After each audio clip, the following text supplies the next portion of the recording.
For as long as I live and as long as I live, I will never not think about you. तो scene की शुरुआत होती है जब वो अपनी आँखें खोलती है और सोचती है मैं हूँ कहाँ पर? और 2 लोग खड़े हुए हैं और बोलते हैं इसने तो अपनी आँखें खोल ली हैं। मैं डायरेक्टर को लेकर आती हूँ और हम देखते हैं कि ये थोड़ा गरीब जैसा घर लग रहा है, जो गरीब है और बहुत सारे बच्चे इनके। और वो बच्चे पूछते हैं, "क्या आप ठीक हैं? क्या आपको कहीं चोट लगी है?" तब वो बोलती है, "मैं ठीक हूँ।" और सोचने लगती है कि इतनी तेज़ की आवाज़, क्या ये मेरी आवाज़ है? और ये क्या है? मेरा बदन इतना छोटा कैसे हो गया है? और आवाज़ भी ऐसी अजीब-सी आ रही है। फिर वो बोलती है, "क्या इधर पे मिरर है? क्या आप ला सकती हैं मेरे लिए?"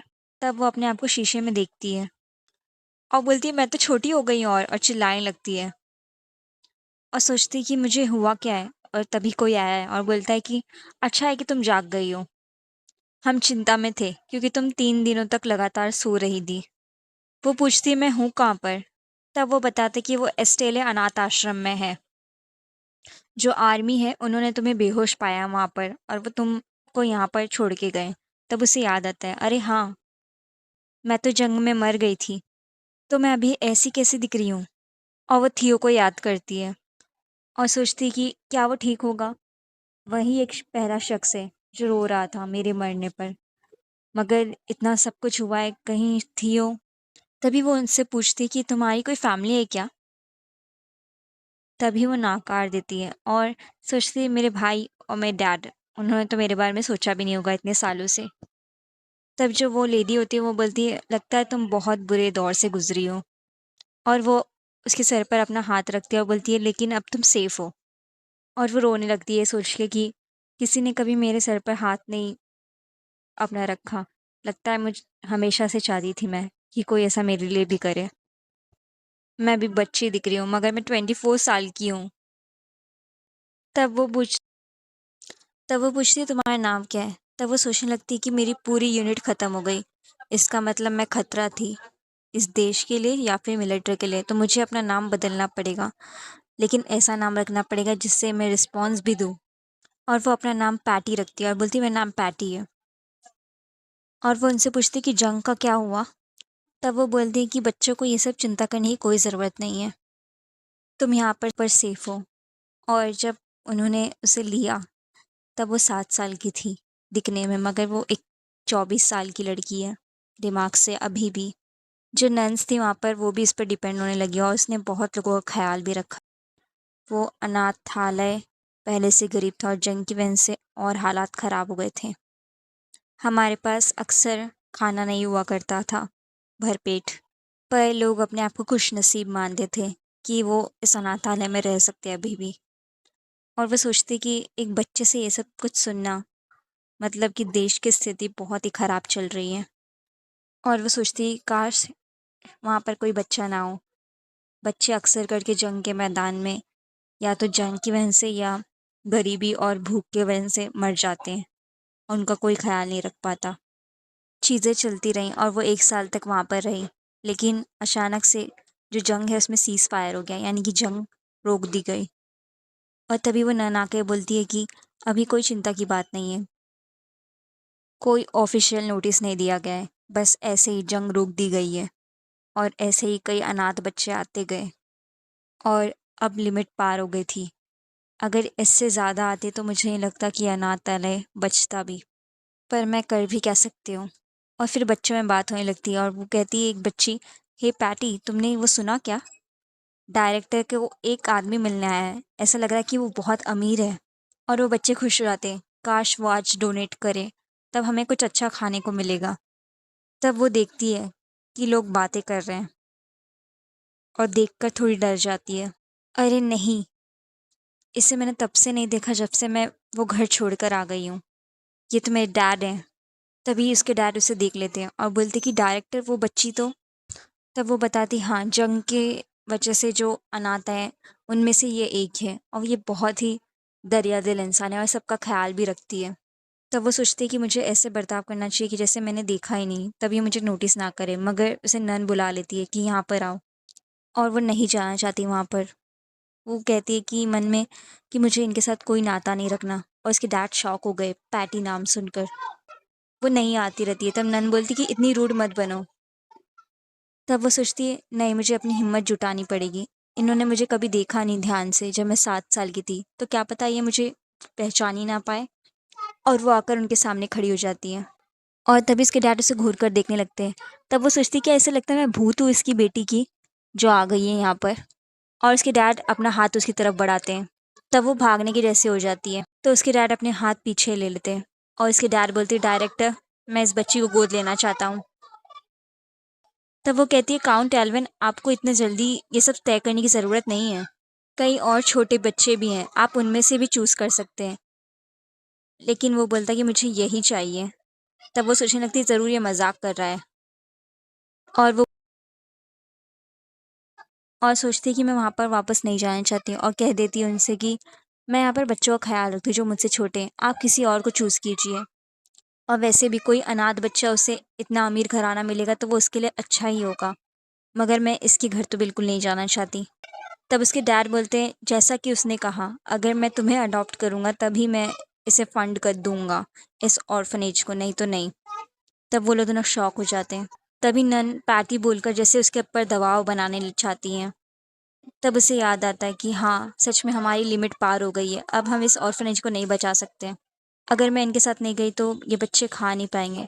तब वो उनसे कंडीशन पूछती है, क्या मैं यहाँ पर से आपके साथ चलूँगी तो क्या ये बच्चे हमेशा अच्छे से खा पाएंगे?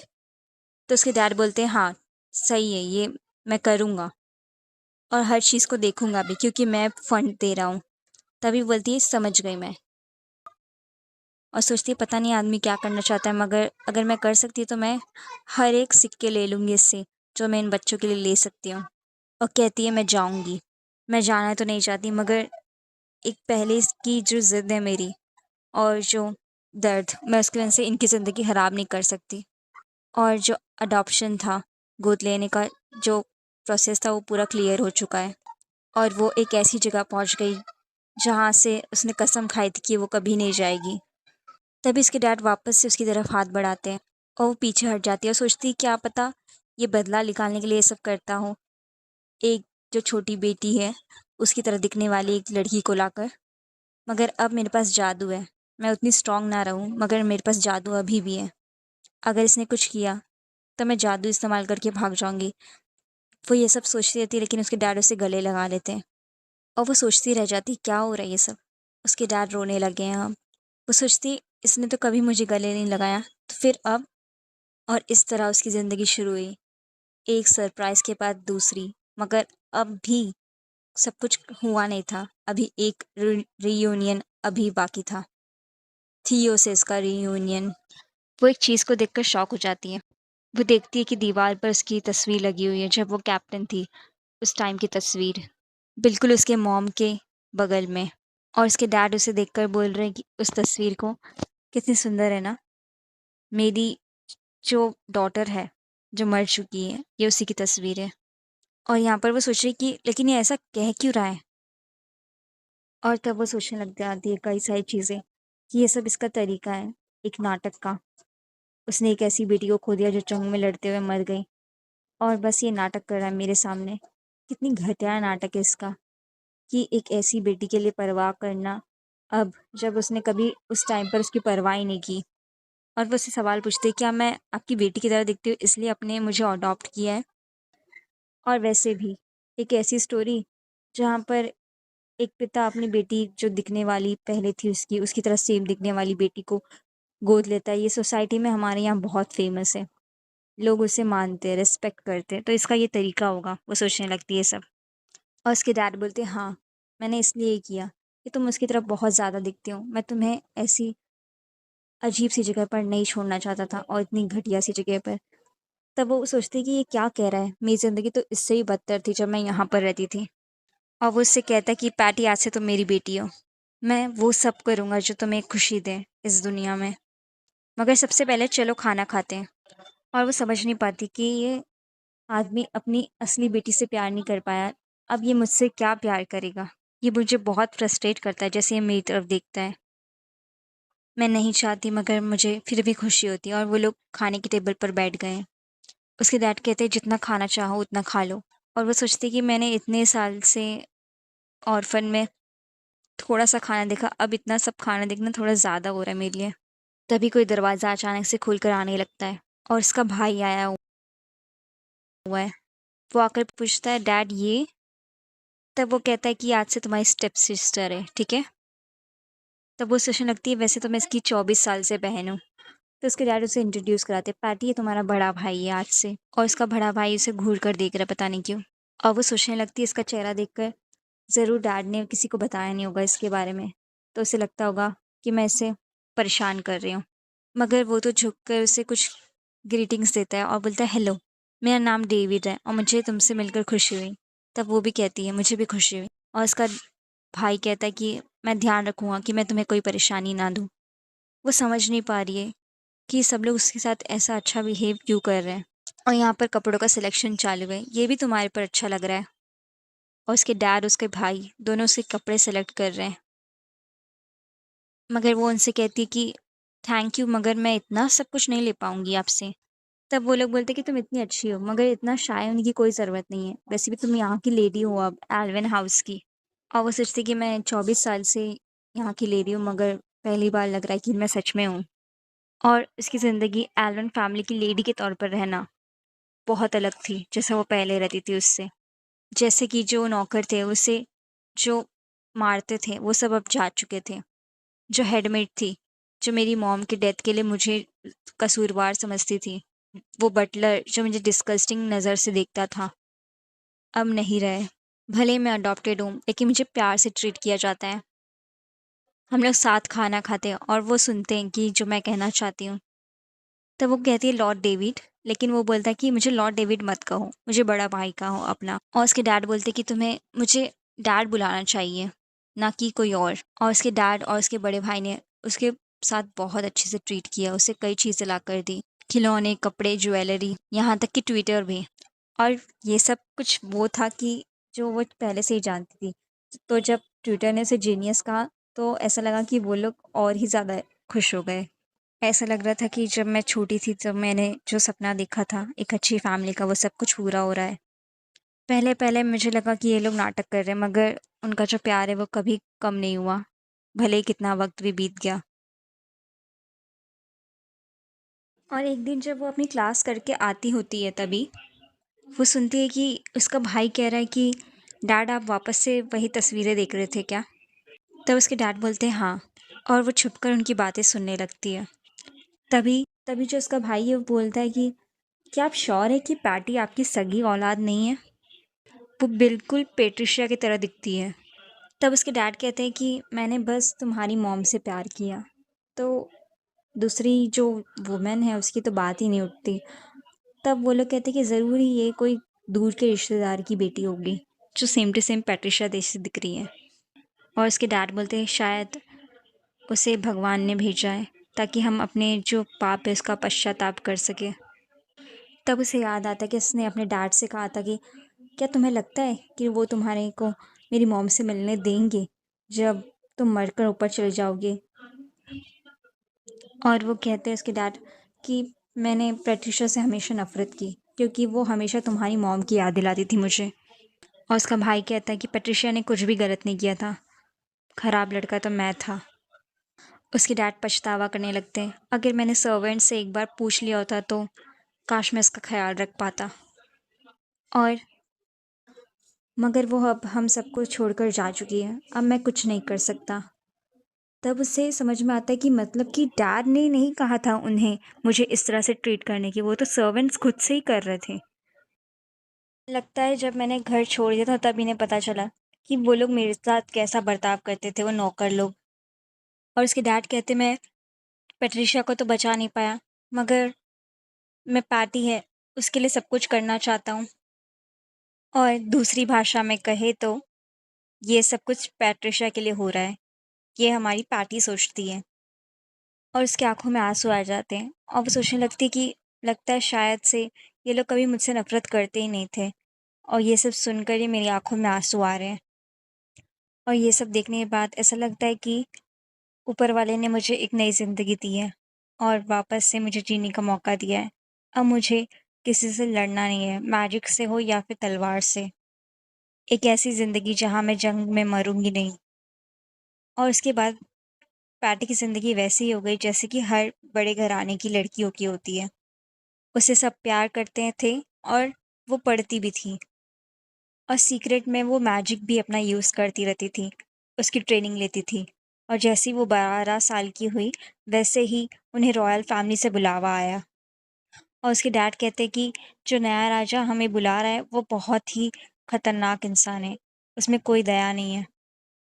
उसने अपने भाई को मार दिया और साथ ही अपने डैड को ही मार दिया, जो भी उसके गद्दी पर बैठने को खतरा थे। तब उसका भाई बोलता है, हाँ, लेकिन ये भी सुना गया है कि लोग उसे ज़्यादा पसंद करते हैं क्योंकि जो पहले वाला किंग था वो पॉलिटिक्स में और लोगों में कोई ध्यान नहीं देता था और शहर पहले से ज़्यादा ज़िंदा लग रहे हैं। और उसके डैड कहते हैं कि पैटी का पहली बार है, वो यहाँ पर आ रही है। हमें कुछ देर बाद यहाँ पर चलना चाहिए और थोड़ा घूमना चाहिए। तब पैटी बोलती है, हाँ, ये बहुत अच्छा रहेगा डैड। और वो सोचने लगती है कि हमें बुलाया गया है एक जो पत्थर दिल का इंसान है, उसके द्वारा। मैं नहीं जानती कि वो हमसे क्या चाहते हैं, मगर थियो के बारे में कुछ तो पता चलेगा। और क्योंकि मैं बच्ची हूँ तो क्या पता मैं बड़े-बड़े सवाल ऐसे ही पूछ के टाल सकती हूँ चीज़ों को। और वो प्रार्थना करने लगती है कि प्लीज़ वो ज़िंदा रहे। वो लोग महल पहुँच गए हैं और सभी अपना जो सर है उसे नीचे झुकाकर योर मैजेस्टी के सामने आ जाते हैं। तब योर मैजेस्टी बोलते हैं कि अपनी गर्दन ऊँची करो। तब वो लोग अपनी गर्दन ऊँची करके देखने लगते हैं उन्हें और पैटी उसे देखते ही हैरान हो जाती है और वो सामने देखती है बैठा है थियो। और वो खुद को रोक नहीं पाती है और थी बोलकर जाने ही लगती है। तभी वो खुद को रोक लेती है और सोचती कि मुझे नहीं बोलना चाहिए यहाँ पर और सोचती कि मैं भी छोटी-सी बच्ची हूँ, अगर मैंने उसे वो बुलाया तो क्या पता यहीं मेरा अंत हो जाए। मगर मैं खुश हूँ कि वो ज़िंदा है और वो नया राजा भी है। और तब उसे याद आता है उसके डैड और उसके भाई क्या बात कर रहे थे कि वो एक नंबर का पत्थर दिल इंसान है। और उसके डैड कहते हैं कि जो पत्थर दिल इंसान होते हैं, वही पावर में आगे बढ़ते हैं। तब उसे याद आता है कि थियो ने कहा था कि जब मैं उन सबको हरा दूँगा तब मैं किंग बन सकता हूँ ना नया। और तब वो कहती कि हाँ, ये ठीक लग रहा है। मैं तुम्हें किंग बनता हुआ देखना चाहूँगी। और वो खुद को रिग्रेट करने लगती है और सोचती है क्या मैंने तुम्हें ऐसा बना दिया थियो, अगर मेरी वज़ह से तुम्हें ये बददुआ लगी है कि तुम एक खून से लिपटी हुई राह पर चल रहे हो तो कितना बुरा है ये। तभी उसके डैड बोलते हैं कि आपको बधाई हो कि आप गद्दी पर बैठ गए हैं और मैं काउंट एल्वन हूँ। और वो कहता है कि मैंने आपके बारे में बहुत कुछ सुना है। पैट्रिशिया ने मेरी बहुत मदद की थी, कैप्टन पैट्रिशिया ने। और यहाँ पैट्रिशिया सोचने लगती है कि मैंने तो उस वक़्त इसे काफ़ी मारा भी था और काफ़ी ट्रेनिंग भी दी थी। वो अपने डैड के हाथ को काँपता हुआ देखती है और सोचती है कि थियो को सच पता है और शायद डैड को ये मालूम पड़ गया है। तभी थियो देखता है पैटी को और वह देखकर उसे खुश होने लगता है। तब पैटी सोचती है क्या इसे पता चल गया कि मैं पैट्रिशिया हूँ? नहीं, ये हो नहीं सकता क्योंकि मैं अभी छोटी बच्ची बन गई हूँ। तब हम देखते हैं कि थियो वहाँ से उठकर सीधा पैट्रिशिया के पास आ गया है और वो मन में ही बोलने लगती है, मैं डरी हुई हूँ, मैं डरी हुई हूँ, मैं डरी हुई हूँ। और वो सोचने लगती है कि थियो ऐसा क्यों लग रहा है? कितना प्यारा था ये तभी। और वो अपने आप को गिलहरी की तरह और उसे एक फॉक्स की तरह समझने लगती है। और थियो बोलता है कि मुझे लगा था पैट्रिशिया ही तुम्हारी एकलौती औलाद है। तब उसके डैड बोलते हैं ये बच्ची जो है ये जो पिछला जंग हुआ था उससे मैंने इसे गोद लिया है। ये बहुत ज़्यादा मेरी बच्ची की तरह लगती थी तो इसलिए मैं खुद को रोक नहीं पाया और मैंने उसे गोद ले लिया। और वो पैट्रिशिया सोचने लगती कि मुझे अब देखना पड़ेगा कि मैं क्या वर्ड्स चूज़ करती हूँ। मैं खुश हूँ कि ये ज़िंदा है मगर मैंने सोच लिया कि मैं एक नई ज़िंदगी जीना चाहती तो मुझे अगर खुद को बचाना है तो मुझे अपने जो प्राइड है यानी गर्व और अहंकार उसे ख़त्म करना पड़ेगा। और तभी थियो पूछता है, तुम कहाँ से हो और तुम्हारा नाम क्या है?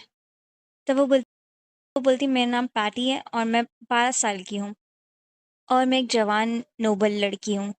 तभी सब ये बातें सुनकर चौंक जाते हैं, उसके डैड और भाई भी। मैं बड़ी होकर दुल्हन बनना चाहती हूँ किसी दिन। क्या ये ज़्यादा हो गया? वो सोचने लगती है और सोचती है कि मुझे नहीं पता था उस वक़्त थियो ने अपने मैजिक का इस्तेमाल किया सभी को मार देने में जो भी इसकी गद्दी के बीच में आया। उसने सभी को शांत कर दिया। एक ऐसी नज़र जो सभी को शांत कर दे, वो अब ऐसा बन चुका है। लेकिन मैं छो लेकिन मैं उसे बचपन से जानती हूँ। जब वो छोटा था, तो मुझे उससे कोई डर नहीं लग रहा है। तब जो थियो है वो बोलता है, "अच्छा तुम 12 साल की हो गई है, तब तो काउंट एल्विन, मैं पैट्रिशिया को लेडी इन वेटिंग यानी कि होता है एक असिस्टेंट जो या तो क्वीन को या प्रिंसेस को अटेंड करती है।" तब उसका डैड चौंक जाता है और बोलता है, "माफ़ करना मगर प्लीज़ रुक जाइए, वो अब तक बड़ी भी नहीं हुई है।" तब जो थियो है वो बोलता है, "रुक जाओ मैं, पैट्रिशिया ने तो 13 साल की उम्र में मिलिट्री जॉइन कर ली थी। तभी तुम्हें कोई हिचकिचाहट नहीं हुई जब तुमने अपनी 13 साल की बेटी को मिलिट्री में लड़ने भेज दिया था। मगर तुम एक सही-सी जगह पे जहाँ पर सिक्योरिटी इतनी है, उसे रॉयल पैलेस में नहीं भेज पा रहे हो अपनी अडॉप्टेड बच्ची को। क्यों? कितना अजीब है ना?" और उन दोनों की बोलती बंद हो जाती है। और यहाँ पर हम देखते हैं कि पैट्रिशिया को थोड़ी शर्म आने लगी है और वो सोचती है, थियो? हाँ, मुझे अब याद आ रहा है, वो तब भी हर बात पे गुस्सा करता था जब मैं उसे अपने परिवार के बारे में बताती थी, जो मेरे परिवार ने मुझे मेरे साथ किया है। और तभी थियो बोलता है, "पैटी, यही तुम्हारा नाम था ना? तुमने कहा ना कि तुम्हें एक अच्छी ब्राइड बनना है, दुल्हन बनना है, तो तुम ये काम करके तौर-तरीके भी सीख जाओगी और एक अच्छी वाइफ़ भी बन सकती हो।" और वो सोचने लगती कि लगता है मैं बंदी बन गई हूँ। और यहाँ पर जो एल्विन फैमिली है, उनकी जो थियो के प्रति निष्ठा है उसका देखा जा रहा है कि टेस्ट किया जा रहा है। और थियो बहुत गुस्से में लग रहा है और वो जानता है कि मेरे परिवार ने मेरे साथ क्या किया, इसलिए वो उन पर दया भी नहीं करने वाला है। अगर अभी मैं पीछे हट गई तो पता नहीं ये मेरे परिवार के साथ क्या करेगा। मुझे कभी कोई परवाह नहीं थी कि उनके साथ क्या होता है, मगर मैं खुश थी अपने डैड और अपने भाई से प्यार पाकर। और वो कहती है, "मैं रॉयल पैलेस में काम करने के लिए तैयार हूँ। गुड बाय मेरी आराम की ज़िंदगी और जो नॉर्मल भी थी।"